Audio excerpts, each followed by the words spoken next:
There's a lot of slogans that are synonymous with Cadillac, but the only thing I can think of is it's just America. The Americarna right here. There's nothing more American than this car.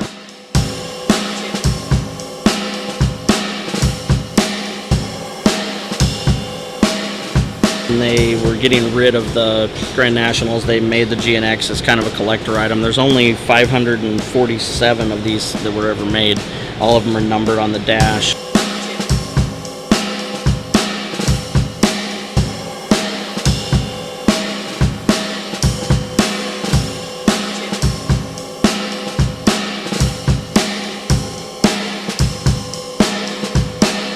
What we would call jewelry on the car with the gold touch, the TOG, touch of gold.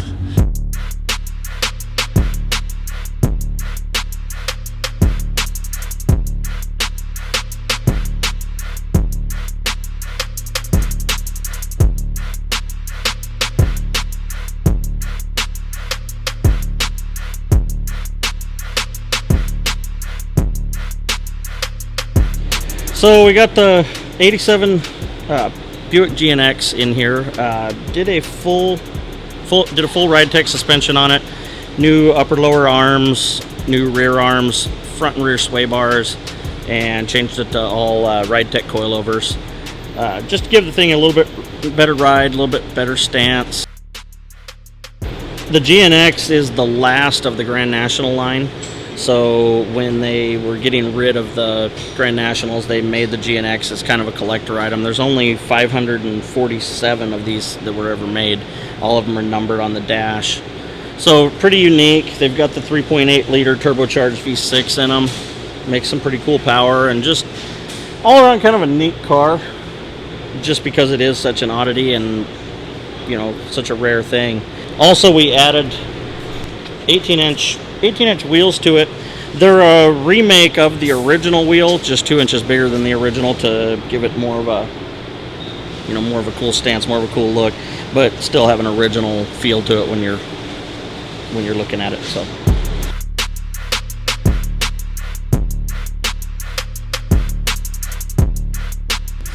Hey, James here to go over a few of the products that we use from Ridetech. I'm going to start out with the upper and lower strong arms today.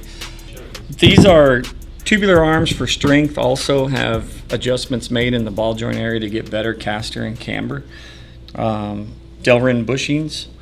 Basically, the caster and camber adjustments can allow you to get more caster while keeping the wheel in the center of the wheel well.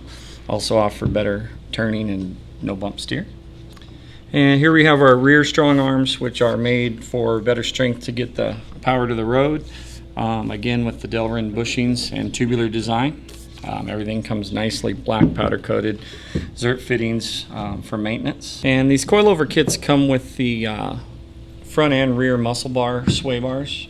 These feature a little bit better rate, but the main key is they have this end that allows for a wider wheel and turning radius clearance. Good bushings in all your mounts. Ridetech coilovers feature a 1,001 mile warranty, fully adjustable. They also have a wide array of different spring heights and tensions that allow you to custom fit for your vehicle and particular ride quality.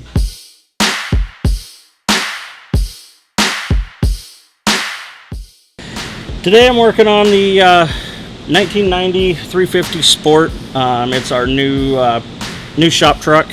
So just picked up the truck. It's a nice truck, real clean. Had a few little issues with it.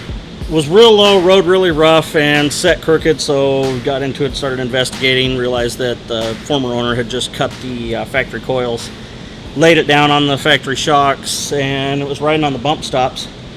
So it was riding crooked because one of the bump stops had collapsed, so it was about an inch lower on one side. So what I'm doing now is just putting the proper drop equipment in it. So a drop coil, drop spindle, drop shocks, and then just giving it a once over, make sure it's safe for all of us to drive and come pick up parts. And so hopefully you guys will be seeing this thing out on the road soon. I wouldn't say there's anything wrong with cutting coils per se. It's definitely not the right way to go. It's the inexpensive way to go. But you know, the problem is when you cut them like that, it rides like a skateboard. it gets down and it's got no suspension left to travel. So by doing the drop spindle and everything, it gives you more spring travel and it still gives you that low stance. Yeah, so just took the GNX for a test ride, got the full Ridetech suspension on there, all coilovers, put these new 18-inch GNX replica wheels on it. Kind of got the owner's got plans for some bigger brakes, so we want to kind of prepare for that. The stock 16-inch wheels just don't really allow us to run anything big. But first impression, phenomenal. I mean, the ride quality is good, the handling's fantastic, new sway bars front and rear. I mean, it rides on rails. So.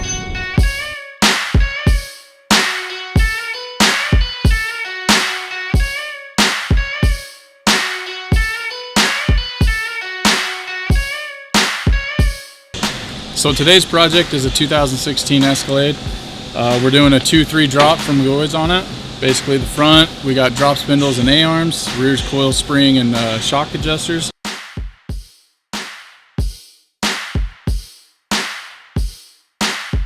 Right now I'm just wrestling this CV axle out so that I get the front end buttoned up, and then we'll move on to the back.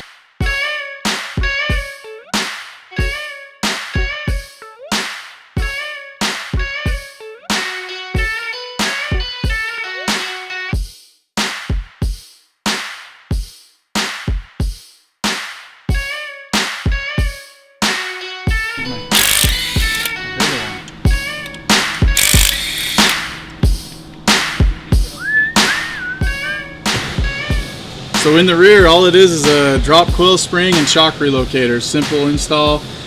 This vehicle does have the auto leveling and MagnaRide.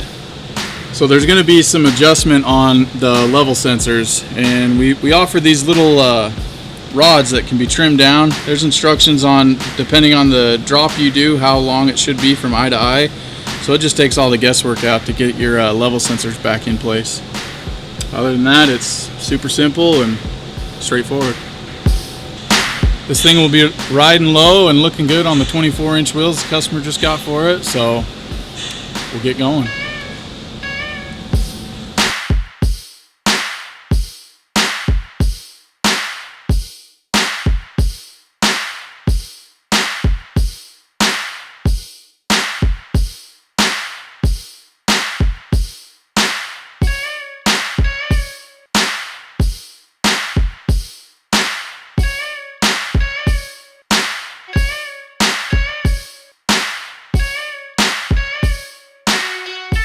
So we got the parts back for the 64 Impala. Now I'm just having to carefully work on these here shiny gold parts and get them on the car and finally get this thing out on the road having some fun rather than sitting in the shop waiting for gold parts.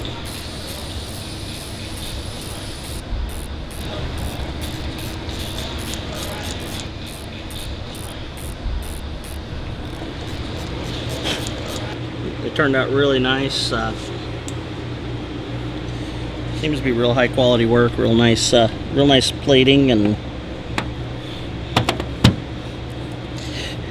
not a terrible turnaround time in my opinion.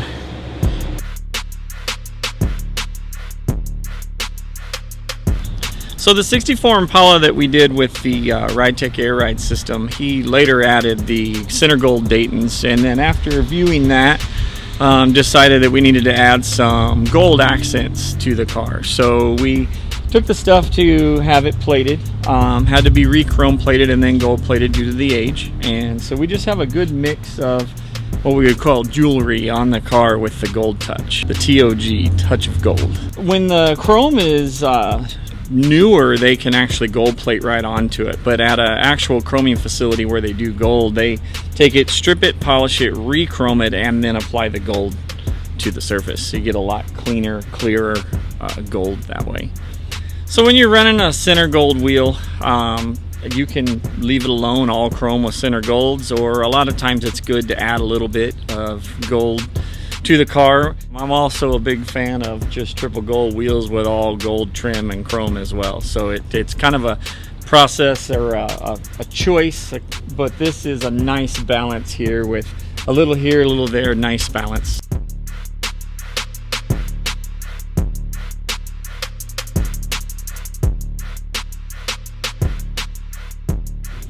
What's up, guys? Tom here again. Tell you a little bit more about what we got going in the shop today. Right now we're working on Seth's brand new, well, new to him, 1991 Chevy C 1500 Sport. When we got the truck, it was a little janky. A lot of the times when you buy these trucks, they don't come, or people are trying to cut corners on how they get them lowered. So this truck actually had a set of cut coils that was extremely dropped. They had it probably dropped about 4 or 5 inches on just the coil alone. Couldn't align, it was bouncing off the bump stops. So what we did was we grabbed some product off the shelf to make sure that we got that fixed. Right here, first and foremost, these are the McGauhys drop spindles for the 73, or excuse me, the 88 to 98 Chevy C 1500s. What these spindles do is they relocate the spindle hub to a higher position on the spindle itself, just to basically drop you on the spindle without changing the geometry of the suspension. Great addition. What this will do is maintain proper geometry when you drop just 2 inches alone. If you ever wanted to go 4 or 5 inches, you certainly need to be doing it with spindles, not with the coil alone. I've got some coil springs here that we put on the truck as well. And here are the drop coils that we replaced those nasty cut springs for. Some 2-inch drop coils from McGauhys suspension. They come powder coated black, nice. That way they hold up and don't rust over. The reason that you don't cut coils is because the spring rate that's in a factory coil is actually set up for its factory height. Once you start cutting it down, now you've got a loose coil that's basically going to bounce and basically just bounce off your bump stops until, well, they're gone, and then it's going to be steel on steel contact. Drop coils are resprung with a higher spring rate so that when you lower the truck down, it's able to hold itself without it being too loose up front. In conjunction with the McGauhys drop spindles, we got a total of 4 inches. One last thing that a lot of people do forget when they're lowering down these trucks is replace your shocks. Real important. Obviously, since you've got it all torn apart, and if you're talking about a 91 Chevy, you know, a 25-year-old, 30-year-old shock is probably not something you want to keep on there, and you've got the opportunity to actually take that off and get that replaced during the time that you're doing the rest of the install. We always recommend upgrading the shocks. McGauhys sells a twin tube shock that is a gas charged shock. Works real well for these lowered applications. Looks good on the truck, and obviously something that needs to be done when you're lowering these trucks down. All right, guys. Hey, all this stuff that we showed you here today, all stuff we sell on our website at www.switchsuspension.com. You're always welcome to call us, man. We love helping. 800-928-1984. We'll see you next time.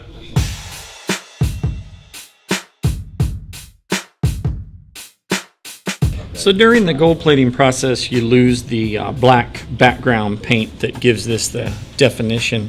So today we have Ron Hernandez, our striper, coming back over today to fill in the black on the Impala emblem, and then I think we are done and down the street with this one. Just gonna get these screws out and paint them black. The emblem's all fresh and black and gold now, and these screws are a bit ugly, so either get some new ones or paint these and make it look nice.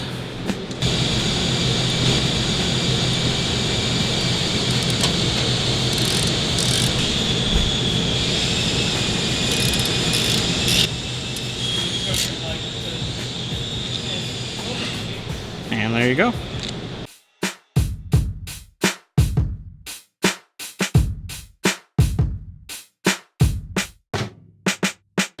All right, so on the Cadillac, it's a points distributor system, and we did the 12-volt conversion. We thought the points and the ignition would be okay. It ran for quite a while, but then it died on us, and as you can see, the points here got real hot. So we're thinking, we've got battery voltage coming out of the coil, so we're thinking that we're gonna add a ballast resistor to the system and then replace these points. So if you don't know what points are, basically, these are in the distributor. The distributor has a little cam that as it spins, it opens and closes these points. And that tells the coil to send spark for each cylinder. And as you can see, these ones got pretty hot and quit producing spark. So got to go in there, replace these, add that ballast resistor, and we're going to see if that takes care of our issue. Coil winding of wire with some sort of insulation in there. Well, I'm trying to find somewhere to mount the ballast resistor, and it's real hard to see on this firewall if there's anything in my way to drill, because there's insulation and everything. There's a bolt here for one of the dash braces that sticks, it goes through a threaded nut into the firewall. And I think I'm just gonna pull this bolt out, find a longer one so it sticks out further, and then mount the ballast on the other side of it with just a nut. So like this bolt, it'll stick out longer, and I'll slide the ballast over it, put a nut on.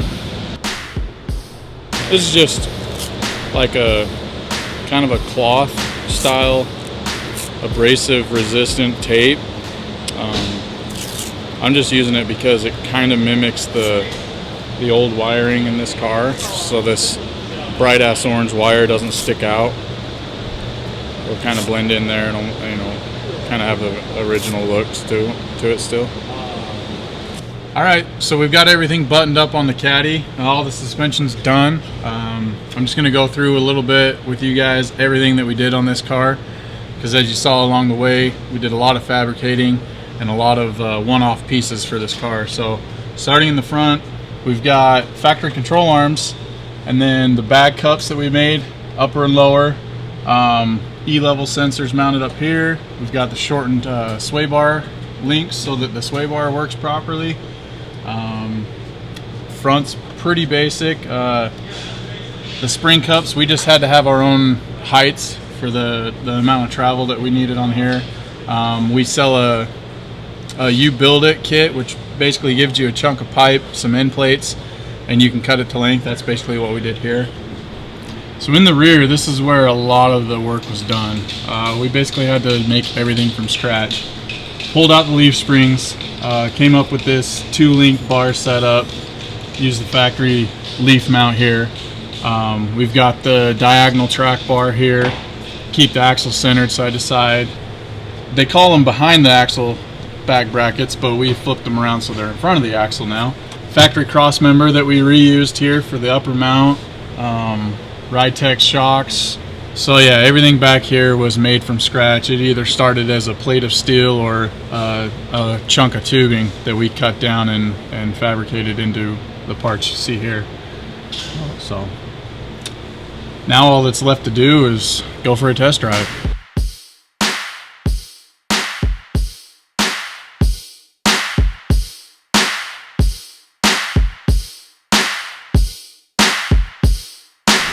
Alright, so now we're inside the car. We're about ready to test the air ride system. So looking inside the car, you don't see any Accuair controller or nothing because of this cool little bracket that we got from Fat Fender Garage. Tucks it up under there, pull it out. It's there when you need it. It's not when you don't. Ready to test the system. If I did everything right, it should work. So let's see. Power's on. Number 2. Number 3, all the way down. Number 1. Yep, everything's working. All right, now it's time to see if all that hard work's worth it. We're gonna get this thing on the road and go drive it. All right, so this 1950 Cadillac, it's a Series 62 convertible. It was shipped to us by our customer from, I believe it was Atlanta, Georgia, somewhere in Georgia. It was at an auction. He purchased it, had it shipped directly to us so that we could bag it, and I think it turned out great. We got this thing as low as we could without cutting into the frame or any of the sheet metal. The customer was really specific about not cutting the car up, keeping the car as kind of original as possible, but putting it on the ground. Basically, we used the Slam specialty bags, front and rear.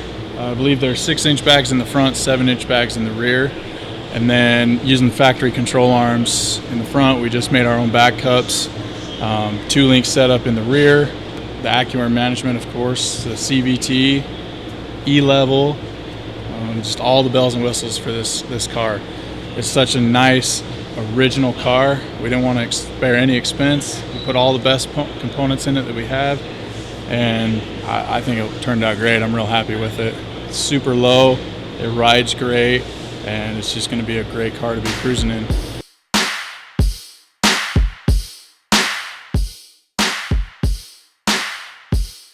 First drive went real well. It's got that drives like a Cadillac feel still. The thing, I was actually surprised at how well this thing fired up and drove. I mean, you can't even hear the thing running when it's on. When we first got it off the truck, it wouldn't start because it was a 6-volt system. Battery was dead.